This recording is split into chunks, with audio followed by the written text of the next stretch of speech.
तुम्हें एक बात बताऊं चंदा, दिल हर जगह नहीं लगता। लाड हर किसी से नहीं उठवाए जाते। पागलपन की सभी हरकतें हर किसी के सामने नहीं की जाती। मान हर किसी पे नहीं होता। हर किसी के लिए हम बच्चों जैसे नहीं होते।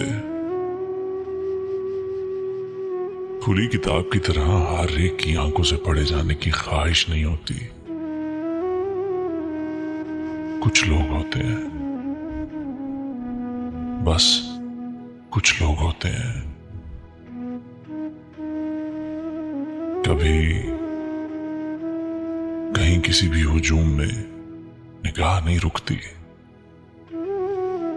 हजारों में, लाखों में नजर किसी एक पे ही टिकती है। समझना चाहिए कि दिल एक नामालूम जजीरा नहीं, जो हर कश्ती को पनाह देना चाहता है। ये तो एक खास जगह है, बहुत ही खास जगह, जहां पर तुम होती हो, तुम्हारी याद होती है, तुम्हारी बात होती है, बस तुम होती हो, सिर्फ तुम।